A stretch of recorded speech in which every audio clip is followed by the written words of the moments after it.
حضرت سیدنا یعقوب علیہ السلام ان کو اللہ نے اسرائیل کا لقب دیا، اس کے بعد ان کی جو اولاد رہی بسی ان کو بنو اسرائیل کہا جاتا ہے۔ وہ فلسطین کی سرزمین ان کی اپنی نہیں تھی۔ سب سے پہلے تو حضرت آدم علیہ السلام نے مسجد اقصی بنایا۔ یہ لوگوں کے ذہن میں آتا ہے کہ ٹھیک ہے، کوئی تو کہہ رہے ہیں کہ ہم ہزاروں سال مسجد اقصی میں رہے ہیں، مسجد اقصی میں ہم ہزاروں سال رہے ہیں، حکمرانی کی ہے، مسجد اقصی پر ہمارا حق ہے، ان کا جو کہنا ہے۔ میں یہ بتانا چاہتا ہوں کہ مسجد اقصی پر کسی قوم کا، کسی نہ مسلمانوں کا، نہ یہودیوں کا، نہ نصارہ کا، کوئی قوم کا، کوئی علاقے کے رہنے والے لوگوں کا حق نہیں ہے، بلکہ یہ مسلمانوں کا حق ہے۔ کیوں؟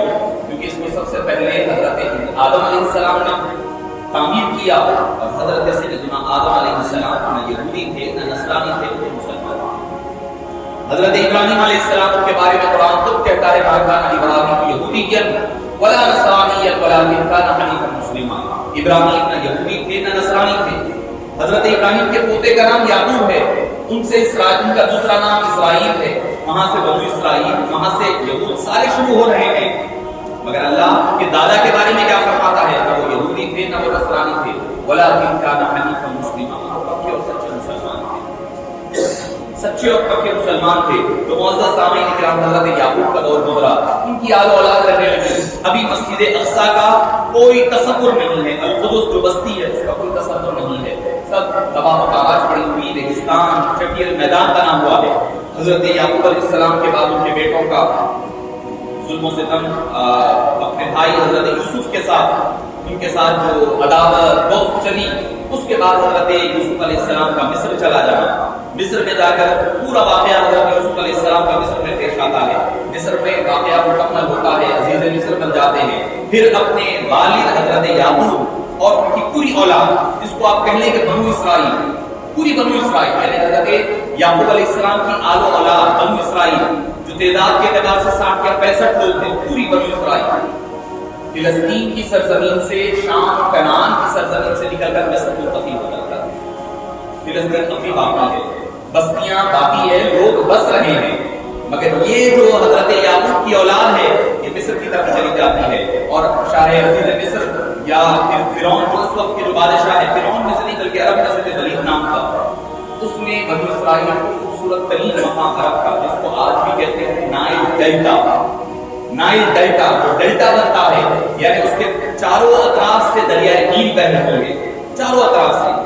اور میں سمجھتا ہوں کہ دنیا کا سب سے خوبصورت ترین ڈیلٹا، سب سے بڑا ڈیلٹا اور سب سے زرخیز، جس میں ہر قسم کی پیداوار ہوتی ہوئی، اس ڈیلٹے میں حضرت یعقوب علیہ السلام اور ان کی اولاد یعنی بنو اسرائیل کی، بنو اسرائیل فلسطین میں نہیں ہے، مسجد اقصی میں نہیں ہے، بلکہ مصر کے ڈیلٹا، جس کو نائل ڈیلٹا کہا جاتا ہے، اس کے اندر آباد کر دیا گیا، وہاں رکھ دیا گیا، ہزاروں سال وہاں گزر گئے، ان کے کئی سو سال تک مصر میں رہے، وہاں پر رہے بسے۔ اس کے بعد جب اللہ کی حضرت یعقوب کا انتقال ہو گیا، حضرت یوسف علیہ السلام دنیا سے پردہ فرما گئے، سارے لوگ گزر گئے، گزرنے کے بعد یہ اپنی عادات و اقوال بدل دیے۔ اللہ نے ان کے اوپر حضرت موسیٰ علیہ السلام کے دور پر فرعون نے مسلط فرما دیا، ان کی نافرمانیوں کی وجہ سے، ان کی ہٹھڑیوں کی وجہ سے ان پر فرعون مسلط ہوا۔ حضرت موسیٰ علیہ السلام کا پورا دور مصر میں گزرتا ہے، جب اللہ کے حکم سے مصر سے لے کر واپس فلسطین کی شام کی سرزمین میں لے کر حضرت یوسف موسیٰ علیہ السلام تشریف لاتے ہیں، پھر بھی اللہ نے حکم دیا کہ یا قوم ادخلوا الارض المقدسۃ التي، اے لوگوں تم اس مقدس زمین پر داخل ہو رہے ہو، کیا کرو؟ فرمایا تھا کہ فادخلوا الباب سجدا، اللہ نے اتنی بڑی نعمت دی ہے، پھر سے تمہیں سرزمین میں واپس لا رہا ہے، فلسطین کی سرزمین میں کئی سو سالوں بعد، ظلم و ستم کے خاتمے کے بعد، لہذا سجدہ کرتے ہوئے زمین میں جاؤ۔ انہوں نے اللہ کی نافرمانی کرتے ہوئے کیا کیا؟ کہنے لگے ہم ایسے جائیں نہیں، پلٹ گئے، اپنی کمر اور پیٹھ کے بل مسجد اقصی کے شہر میں داخل ہونے لگے۔ اللہ نے فرمایا کہو حطۃ، اللہ تمہیں بخش دے۔ انہوں نے کہا کہ حطۃ، اے اللہ ہمیں گیہوں عطا فرما، کھانے کے لیے گیہوں ہے، یعنی اللہ کی اتنی ساری نافرمانی، اللہ ناراض ہو گیا، اور اللہ تعالیٰ نے پھر ان کو 40 سال تک میدان طیہ، یتیمون فی الارض، ایک چھوٹا سا ڈیزرٹ ہے، اس کے اندر اللہ نے ان کو راستہ بنا دیا، کھو گئے وہ 40 سال تک، 40 سنۃ یتیمون فی الارض، 40 سال تک میدان طیہ میں گھوم رہے ہیں، زیادہ بڑا کوئی ایریا نہیں ہے۔ آپ صبح یہاں سے سفر شروع کرتے ہیں، حضرت موسیٰ علیہ السلام بھی اسی میں ہیں، کے ساتھ ہے. پھر حضرت موسیٰ علیہ السلام کا مثال ہوتا ہے. حضرت ہارون علیہ السلام گزر جاتے ہیں تو میدان طیہ میں ہی رہتے ہیں. وہیں پر اللہ نے ان کے لیے پھر پتھروں سے پانی کے چشمے جاری فرمائے, ان کے لیے آسمان سے ابر بھیج کر کے سایہ کروایا, ان کے لیے ہی اللہ عز و جل نے من و سلوہ کا نزول فرمایا. یہ بھی اسی مقام پر میدان طیہ میں ہوتا ہے. میدان طیہ صبح یہاں سے نکلتے ہیں, شام تک پھرتے پھرتے پھرتے قریب ہے کہ ختم ہو جائے, مگر کیا دیکھتے ہیں کہ رات ہو گئی ہے, آرام کریں گے, صبح اٹھیں گے تو جہاں سے سفر شروع کیے تھے ملت آیا. 40 سال تک بس ریگستانوں کی زندگی اللہ تعالیٰ نے, کیوں؟ انہوں نے اللہ کی نافرمانی کی, اللہ تعالیٰ نے راستہ گمشدہ کر دیا ان کے لیے. پھر اس کے بعد 40 سال کے بعد حضرت یوشع بن نون کی نگرانی میں وہ آگے بڑھنے لگے. پھر اللہ تعالیٰ نے اور آسانیاں عطا فرمانے لگا. پھر اس کے بعد آگے بڑھتے بڑھتے فلسطین کے قریب تک پہنچ گئے. اب وہاں پر جالوت نامی جو فوج تھی, جو بادشاہ اس کی فوج ہے, جو اپنے جبر و ظلم کے ساتھ ٹھکا ہوا ہے, ٹھہرا ہوا ہے. بستی باقی ہے مگر ابھی بھی مسجد اقصیٰ باقی نہیں ہے. مقدس مقام ہے, القدس ویسے ہی ہے مگر نہ مسجد اقصیٰ, کیونکہ گرا ہوا ہے مسجد اقصیٰ. معزز سامعین کرام, اللہ نے پھر حضرت طالوت کو بھیجا, جس کا ذکر اللہ تعالیٰ نے سورہ بقرہ میں فرمایا. طالوت بہت طاقتور بادشاہ ہے, بہت طاقتور بادشاہ ہے. اس کو اللہ تعالیٰ نے ان کو بھیجا. وہ گئے اور حضرت داؤد علیہ السلام ساتھ میں تھے. ابھی نبوت کا اعلان نہیں ہوا, ابھی وہ بادشاہ نہیں بنائے گئے. حضرت داؤد علیہ السلام کے ساتھ طالوت کو لے کر کے ساری فوج کو جمع کیا اور حملہ کیا. اللہ تعالیٰ نے حضرت داؤد علیہ السلام کی برکت سے اور ان کی جمع مردی کی وجہ سے جالوت کا خاتمہ کیا. اب حضرت طالوت اور حضرت داؤد علیہ السلام کی نگرانی میں پھر مسجد اقصیٰ یعنی فلسطین کی سرزمین میں داخل ہوتے ہیں. کئی سو سال گزر گئے, باہر رہے, فلسطین کی سرزمین ویسے ہی باقی رہی. اب اس کے بعد حضرت داؤد علیہ السلام نے ارادہ کیا کہ ہم مسجد اقصیٰ کی دوبارہ خوبصورت انداز میں تعمیر کریں. ارادہ تھا, دعا کی. اللہ نے فرمایا اے داؤد, کام شروع کرو گے, کام مکمل تمہارے دور میں نہیں ہوگا, تمہارے بیٹے سلیمان کے دور میں ہوگا. حضرت داؤد علیہ السلام کا مثال, حضرت سلیمان بادشاہ بنائے گئے. اور کیسی بادشاہت, زمین آسمان ہوا چرند پرند جنات سب ان کے قبضے میں تھے. اللہ تعالیٰ نے حضرت سلیمان علیہ السلام کے دور مبارک میں مسجد اقصیٰ کی خوبصورت ترین تعمیر جو حضرت آدم علیہ السلام کی بنیادوں پر تھی اس پر ٹھہرایا. میں بتلانا یہ چاہتا ہوں, حضرت آدم علیہ السلام اسلام کے نبی, وہ یہودیوں کے نبی نہیں تھے. حضرت ابراہیم علیہ السلام مسلمان ہیں, اسلام والے نبی ہے. اسلام صرف 1400 سال سے شروع ہونے والے مذہب کو اسلام نہیں کہتے. حضرت آدم سے لے کر کے صبح قیامت تک چلنے والے مذہب کا نام اسلام ہے. یہودیت کسی اور نے رکھ لیا ہے, نصرانی اپنے آپ انہوں نے نام رکھ لیا ہے. اللہ نے اپنے طرف سے ان کو نہ یہودی کا خطاب دیا نہ نصرانی کا خطاب دیا. یہودی ایک قبیلے کا نام ہوتا تھا, ایک قوم کا نام ہوتا تھا, اس قوم کو انہوں نے مذہب کا نام دے دیا. اسلام اللہ کے نزدیک تو ان دین عند اللہ الاسلام, اللہ کے نزدیک تو دین ایک ہی ہے, اس کا نام ہے اسلام. اور مکہ بھی ہے, کسی سعودیوں کا نہیں ہے, وہ بھی اسلام کی عمارتیں ہیں اور اسلام کا مذہبی مقام ہے.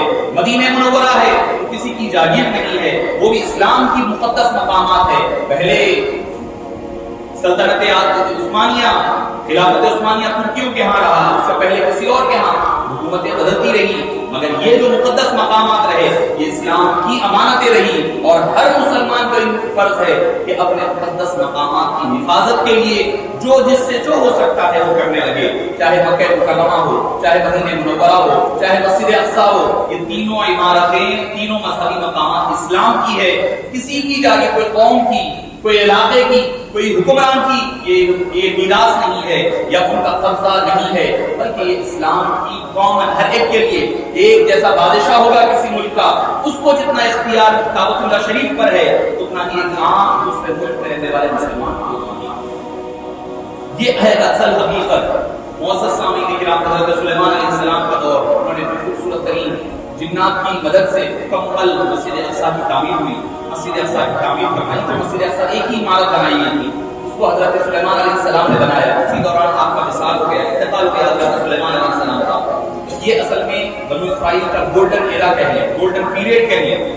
آرام کے ساتھ حکومت رہتا, مگر پھر جیسے جیسا جیسا وقت گزرتا گیا وقت کے ساتھ ساتھ ان لوگوں نے حالات بدلتے گئے، یہ لوگ پھر بدلتے گئے، اللہ تعالیٰ نے وقت نصر کے ذریعے سے اور پھر اس کے بعد نظر کش کے ذریعے سے پھر سے دوبارہ یہ غیر آباد ہو گیا، سارا کچھ گرا دیا گیا، پلٹا دیا گیا، پورا مسجد اقصیٰ کو گرا دیا گیا، ان کو مختلف مقامات پر بھیج دیا گیا۔ اس کا ذکر تیسرے پارے میں اللہ تعالیٰ حضرت عزیر علیہ السلام کے واقعے میں فرماتا ہے، او کالذی مر علی قریۃ وہی خاویۃ علی عروشها، اس شخص کی مثال کیا ہوگی جو وہاں سے گزرا ہے، کیا دیکھا ہے، وہی خاویۃ علی عروشها، وہ اپنے عرش کے یعنی سر کے بل پلٹائی ہوئی ہے، بستی پلٹا دیا گیا ہے، یعنی پوری بستی ختم ہے، کھنڈرات میں تبدیل کیا ہوا ہے۔ حضرت سلیمان کے بعد کی بات کہہ رہا ہوں، علی عروشها کہنے لگے حضرت عزیر علیہ السلام پریشان کیونکہ بابل میں رہ رہے تھے وہ قوم حضرت عزیر علیہ السلام کی، انہوں نے کہا کہ جائیے آپ جا کر دیکھیے، انہوں نے کہا کہ چلو فلسطین چلتے ہیں، انہوں نے کہا نہیں ہم نہیں آئیں گے، آپ جا کے وہاں کے پہلے حالات دیکھیے اس کے بعد فیصلہ کریں گے۔ آپ آئے، دیکھا وہی خاویۃ علی عروشها، پھر سے پیدا ہوگی، پھر سے یہ آباد ہوگی، پھر سے آباد ہوگی۔ اللہ نے فرمایا کہ ہاں پھر اللہ نے حضرت عزیر علیہ السلام کو صلح کیا، صلح کیا، وہ سو گئے میعۃ عام کہ 100 سال تک وہ اپنے مقام پر سوتے ہیں۔ اللہ نے پوچھا کم لبثت، کتنے سال سوئے؟ کہ لبثت یوما او بعض یوم، ایک دن یا ایک دن کا کچھ حصہ۔ اللہ فرماتا ہے لبثت میعۃ عام فانظر الی طعامک وشرابک لم یتغیر، اور یہ واقعہ ہو رہا ہے مسجد اقصیٰ کے سامنے، تم 1000 مہینوں تک سوتے رہے، اگر یقین نہیں آتا تو کھانے کو دیکھو، کھانا تر و تازہ ویسے ہی باقی ہے، اور تمہارا جو جانور گدھا تھا ختم ہو گیا، اس کا کوئی نشان بس خالی ہڈیوں میں کچھ ٹکڑے پڑے ہوئے ہیں۔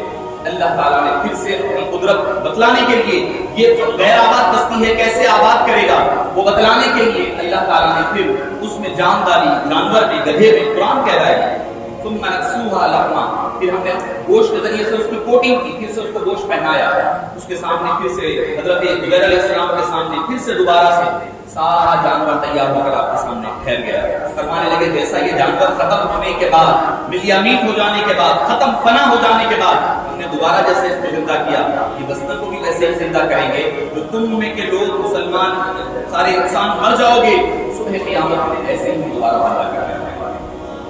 معزز سامعین کرام، شیخ بزرگ اور پھر دوبارہ آباد ہوا، حضرت عیسیٰ علیہ السلام کے پیریڈ تک ویسے ہی آباد رہا۔ پھر 70 سن عیسوی میں 2023 چل رہا ہے، 70 میں ٹائٹس نامی ایک بادشاہ نے ان کو یہودیوں کو اس قدر تباہ کیا، مار چن چن کر ایک ہی دن میں 1,33,000 یہودیوں کو قتل کیا ٹائٹس نے، اور ان کو مختلف ممالک میں بٹوا دیا، کوئی کہیں بھاگ گیا، کوئی یورپ کو بھاگ گیا، کوئی ادھر بھاگ گیا، کوئی ترکی بھاگ گیا، کوئی انڈیا کی طرف آ گیا، سارے تر، اور اس میں سے جو حقیقی حضرت یعقوب علیہ السلام کی اولاد تھی وہ تو چنندہ تھے، بعد میں جب یہ پھیلنے کے بعد ادھر جا کر یہ پھر کنورٹ بھی ہو گئے، کوئی ادھر کا ادھر ہو گیا، کوئی عیسائی یہودی بن گیا، کوئی ادھر کا ادھر ہو گیا، انہیں کی وجہ سے جو حقیقی حضرت سیدنا یعقوب علیہ السلام کی اولاد تھی جن کو حقیقتاً بنو اسرائیل کہا جاتا ہے وہ کہیں دور ہو گئی، ان کا پتہ نہیں ہے کہ کتنے ہوں گے، گدی کتنی ہوگی کسی کو پتہ نہیں ہے، یہ مختلف مقامات پر تر پھیل گئے، اور اگر قربان چاہیے حبیب پاک صلی اللہ علیہ وسلم کی آل و اولاد آج بھی باقی ہے، ان کی شجرے بھی محفوظ ہے، ان کی آل و اولاد صبح قیامت تک محفوظ رہنے والی ہے، پچھلے انبیاء کی آل و اولاد بھی گمشدہ ہو گئی۔ معزز سامعین کرام، جب یہ بتر ہو گئے، اس نے جو ساری عمارتیں مسجد اقصیٰ کی بنائی ہوئی تھی پھر سے تباہ و خراب کر دیا، پھر سے کھنڈرات میں تبدیل۔ یہ تاریخ یہ کوئی نئی بات نہیں ہے، جہاں میں اہل ایمان مثل خورشید و خبر نکلے، ادھر ڈوبے ادھر نکلے، ادھر ڈوبے ادھر نکلے، یہ ہے تاریخ مسلمانوں کی، یہ ہے تاریخ فلسطین کی، یہ ہے تاریخ مسجد اقصیٰ کی۔ پھر کیا ہوا؟ پھر جب 500 سال تک ایسے ہی پڑا رہا، 70 عیسوی میں ہوا تھا، ٹائٹس نے جو تباہ کیا تھا 70 عیسوی کی بات ہے، پھر 571 عیسوی میں حبیب پاک صلی اللہ علیہ وسلم کی ولادت ہوتی ہے، پھر حبیب پاک نے فرما دیا تھا میرے بعد مسجد اقصیٰ آباد ہوگا، میرے ماننے والے آباد کریں گے۔ صرف 6 سال کا عرصہ گزرا حبیب پاک صلی اللہ علیہ وسلم کی دنیا سے گزرنے کے بعد، حضرت عمر فاروق رضی اللہ عنہ کے دور میں پھر سے مسجد اقصیٰ مسلمانوں کے ہاتھ میں آیا۔ حضرت ابو عبیدہ الجراح رضی اللہ عنہ نے خط لکھ کر کے بھیجا، اے عمر فاروق رضی اللہ عنہ، یہود چاہتے ہیں کہ وہ آپ سے صلح کر کے مسجد اقصیٰ آپ کے حوالے کرنا چاہتے ہیں۔ حضرت عمر فاروق رضی اللہ عنہ کو اللہ عنہ پر پہنچے، کیسا پہنچے؟ غلام کے ساتھ جا رہے ہیں، غلام کے ساتھ جا رہے ہیں اور دونوں کی باری طے ہے. ایک منزل تک غلام اونٹ پر بیٹھے گا سواری پر, دوسری منزل پر اوپر فاروق بیٹھے گا. ایک ہی سواری ہے. یہ ہے مسلمانوں کی کامیابی کا راز. ایکوالٹی, ہمدردی, رواداری اور بڑے چھوٹے سب کو ایک ماننا, یہ اسلام کا جو معیار تھا وہ معیار کرنے کے لیے مقرر کیا گیا. جب ایک ایک منزل پر جانے لگے, آخری منزل ہے, اب مسجد اقصی میں داخل ہونا ہے. اب باری آ گئی غلام کی. غلام اٹھ پہ بیٹھنا ہے, حضرت عمر نیچے چلنا ہے. غلام کہنے لگا کہ میرے پاس آپ امیر المومنین ہیں, آپ فلسطین میں داخل ہو رہے ہیں, آپ ایک میری درخواست سن لیجیے, آپ اوپر بیٹھ جائیے, میں نیچے گیل پکڑ کر چلوں گا, واپسی میں ایک ٹرن میں زیادہ بیٹھ جاؤں گا, واپسی میں ایڈجسٹ کر لوں گا اس کو.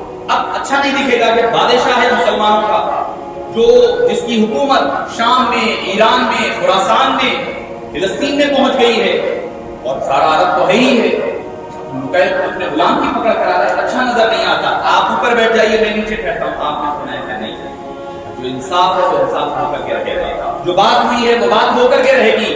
اوپر بیٹھے گا, میں پکڑ کر کے نیچے چلے جائے گا. اور اسی حالت میں داخل ہونے لگے. کئی یہودی یہ منظر دیکھ کر کے اسلام لائے, یہ کہتے ہوئے ہماری کتابوں میں لکھا ہوا ہے کہ جو حقیقی فاتح ہوگا مسجد اقصی کا, وہ نیچے اپنے غلام کی کیل پکڑ کر آ رہا ہوگا اور اس کا غلام ڈوب کر اور گھوڑے پر بیٹھ کر. سبحان اللہ. یہ ہے تاریخ مسلمانوں, ہماری اور آپ کی مسجد اقصی کی. ہمیں فرصت نہیں ہے, ہمیں پتہ ہی نہیں ہے کہ کیا ہو رہا ہے, کدھر جا رہی ہے, کیا کس سمت میں جا رہا ہے معاملہ. اور پھر حبیب حضرت عمر جب پہنچے تبھی نہیں کھنڈرات ہے. آپ نے مسجد اقصی کی عمارت جو حقیقی عمارت ہے اس کی طرف نشاندہی فرما کر کے کہا کہ یہاں پر مسجد تعمیر کی جائے. حالانکہ ان کا اپنا ایک کلیسا تھا یہودیوں کا بنا ہوا علیحدہ طور پر. آپ نے یہ نہیں فرمایا کہ وہاں پر ہم نماز پڑھیں گے, نہیں. حالانکہ انہوں نے کہا آئیے نماز اندر پڑھیے. آپ نے فرمایا کہ نہیں, تمہارا اپنا کلیسا تمہارے ساتھ ہوگا, اگر میں پڑھوں گا تو کل کے دن وہ گرا کر کے مسجد نہ بنا دے مسلمان. لہذا ہماری مقام یہ ہے. اس سے اور ایک بات کیا پتا چلی, یہ پتا چلتی ہے مسجد اقصی علیحدہ ہے, ان کا اپنے جو معبد, ان کے اپنے جو ٹیمپلز بنے ہوئے ہیں وہ علیحدہ بنے ہوئے تھے. حضرت عمر کے دور میں حضرت عمر نے مسجد اقصی کی نشاندہی فرمائی اور وہاں پر آپ نے مسجد اقصی کی تعمیر آپ کے دور مبارک میں مکمل ہوئی. عبد الملک بن مروان نے بعد میں بنو امیہ کے دور میں پھر قبۃ الصخرہ کی بنیاد رکھی. قبۃ الصخرہ کیا ہے؟ ہمارے بچے بھی جذباتی ہیں, ہمیں تاریخ نہیں پتہ. ایک اگر فوٹو آ جائے, گولڈن ڈوم آ جائے تو نہیں یہ ہماری نہیں ہے, پیچھے کی ہماری ہے, سامنے کی ہماری نہیں ہے. میرے دادا کو نہیں ہے, یہ بدلایا جا رہا ہے, ہمارے ذہنوں کو پراگندہ کیا جا رہا ہے, ہمارے ذہنوں کو غلط باتیں پہنچائی جائے. یہ نہیں ہے کہ وہ عمارت تمہاری ہے, یہ عمارت تمہاری نہیں ہے. نہیں, قبۃ الصخرہ کیا ہے؟ انبیاء کرام کے غارات ہیں, اندر مزارات ہیں, ان کی عبادت گاہیں ہیں. یہ وہی مقام ہے جہاں سے حبیب پاک کی معراج سفر کا آغاز ہوا. قبۃ الصخرہ جو ڈوم ہے گولڈن کلر کی, اس کے بالکل نیچے پتھر ہے, اسی پتھر پر سیڑھی رکھ کر کے حبیب پاک صلی اللہ علیہ وسلم نے معراج سفر کا آغاز فرمایا. آپ معراج سفر کے آغاز کو چھوڑ دیں, پیچھے والی عمارت جو موسوم ہے دوسرے انبیاء کرام سے, اس کے لیے آپ لڑے, اور سامنے والی عمارت چھوڑ دیں. نہیں, دونوں کی لڑائی دونوں عمارتوں کے لیے تھی. وہ کہتے ہیں, اور اس کو 60-70 ہجری میں تقریباً بتایا گیا. قبۃ الصخرہ مسجد اقصی پیچھے ہے, قبۃ الصخرہ سامنے ہے. دونوں پر مسلمانوں کا بھی دعویٰ ہے, یہودیوں کا بھی ناجائز قبضہ ہے. ابھی فی الحال تو دونوں عمارتیں اس کے قبضے میں ہیں. وہ بھی چاہتے ہیں کہ دونوں عمارتیں گرائی جائیں اور ٹیمپل بنائی جائے. تیسری دنیا ٹیمپل, وہ اپنے مسجد کو ٹیمپل کہتے ہیں. ہمارے ملک میں فرسٹ ٹیمپل ہے, سیکنڈ ٹیمپل نہیں, مسجد اقصی ہے. پہلی مسجد اقصی, دوسری قبۃ الصخرہ, اب تیسری کی وہ کوشش میں ہے. اور یہ دور پھر چلتا رہا, حضرت مسلمانوں کے ہاتھ میں آیا, پھر مسلمانوں سے پھر انہوں نے کھینچ لیا. پھر صلاح الدین ایوبی کا دور آیا, یہ آتا رہا اور جاتا رہا. جب آخر میں سلطنت عثمانیہ کا اختتام ہوا 1940s میں یا 48 میں, جب اختتام ہوا سلطنت عثمانیہ کا, عثمانی حکومت, ترکی حکومت گر گئی, تو برطانیہ حکومت نے سارے مقامات پر قابض ہو گئے. ساری یہ جو علاقہ تھا یہ ترکی کے انڈر میں آتا تھا, یہ علاقہ برطانیہ کے ہاتھ میں چلے گیا. اب انہوں نے اپنی منمانی کے تحت مختلف مقامات سے یہودیوں کو جمع کر کے فلسطین کی سرزمین پر آباد کر دیا, لا کر کے زبردستی بسایا گیا. کیوں؟ اچھا, آپ ایک سن کر حیرت کریں گے. یہودیوں کا 2-3 کوششیں ہیں. پہلی یہ کہ یہ مسجدیں گرا دیں, مسجد اقصی اور مسجد قبۃ الصخرہ دونوں گرا کر کے سولومون ٹیمپل آف سولومون کہتے ہیں وہ بنایا. دوسری چیز یہ ہے کہ گریٹر اسرائیل کی بنیاد ڈالیں. گریٹر اسرائیل کیا ہے ان کے نزدیک؟ سارا جارڈن, مصر, شام, ہوتے ہوتے یہاں تک کہ سعودی عربیہ تک کی پوری گریٹر اسرائیل کی بنیاد تھا اور یہ قیامت کے قریب ہونے والا ہے۔ جو قوم اللہ کی دھتکاری ہوئی ہے وہ قوم کے ذریعے سے مسلمان خاص طور پر عرب رسوا ہونے والے ہیں۔ کیوں؟ کہ نافرمانی کی وجہ سے۔ حبیب پاک صلی اللہ علیہ وسلم نے آخری حد بتائی، یہ حد کے بعد یہ لوگ نہیں آ سکتے ہیں، یعنی یہودیوں کا اور دجال کا یہ آخری حد ہوگی۔ تیسری چیز کیا ہے کہ حضرت سلیمان علیہ السلام کا تخت ہے، اکثر نہیں معلوم ہوگا۔ حضرت سلیمان علیہ السلام جس تخت پر بیٹھ کر بادشاہ بنائے گئے تھے اسی تخت پر حضرت سلیمان بادشاہ بنائے گئے تھے۔ دو چار وقت لیتے ہوئے بتا کہ پتا چلے کہ تاریخ کیا ہے۔ حضرت سلیمان، حضرت داؤد، پھر حضرت سلیمان، اس تخت پر تخت نشینی کورونیشن کی جو سیریمنی ہوتی ہے اسی پر ہوا کرتا۔ بعد کے بنو اسرائیل کے ہر دور میں وہی ہوتے رہا۔ جب یہ 1940s میں برٹن کا قبضہ ہوا تو انہوں نے ٹیمپل آف سولومان یعنی مسجد اقصی جو تھی اس کے اندر جو پتھر رکھا ہوا تھا پتھر چرا کر لے گئے۔ وہاں سے مختلف مقامات، اسکاٹ لینڈ گیا، آئرلینڈ گیا، فرانس، کئی ملکوں کو پھرتے پھرتے لندن پہنچ گیا اور آج بھی وہ تخت سلیمانی لندن میں موجود ہے، جہاں پر جو ان کی اپنے پارلیمنٹ اس پر بیٹھ کر کے یہ لوگ اپنے بادشاہ کا جو انتخاب کرتے ہیں اس کی کرسیوں میں انہوں نے وہ پتھر کو سی کر کے رکھ لیا تھا۔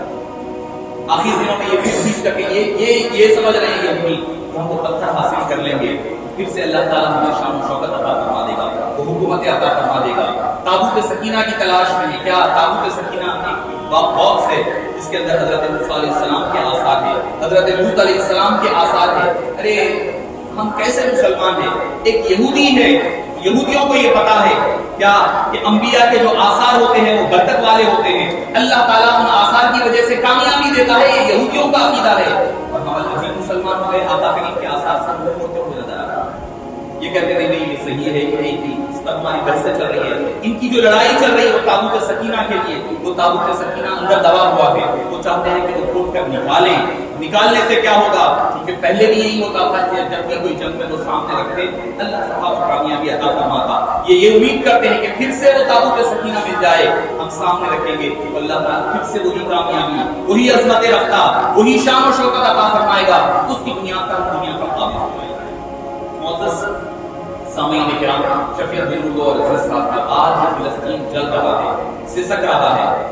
یہی حالات ہمارے سمجھنے کے لیے آپ اپنے ابنائے وطن کو سمجھا سکتے ہیں، اپنے غیر مسلم بھائیوں کو سمجھا سکتے ہیں۔ ہم اپنے مجاہدین آزادی جو ہندو ہے یا مسلمان ہے یا سکھ ہے یا کرسچن کوئی بھی ہوں گے، ہم کو فخر سے نام لیتے ہیں کہ ہمارے آزادی کی جنگ کے مجاہدین ہیں، فریڈم فائٹرز ہیں، ان کے نام لیے جاتے ہیں، تصاویر لٹکائی جاتی ہے، عزت سے نام لیا جاتا ہے، چاہے کوئی ہو، مسلمان ہے تو بھی لیا جاتا ہے، غیر مسلم بھی ہے تو لیا جاتا ہے، فریڈم فائٹرز ہیں۔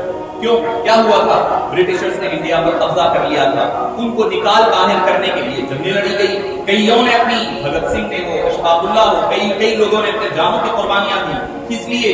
اپنی زمین کو غیروں کے تسلط سے آزاد کرانے کے لیے۔ آج وہی جنگ فلسطینیوں کی ہے، فلسطینی جو لڑ رہے ہیں اسرائیل سے، کس لیے لڑ رہے ہیں؟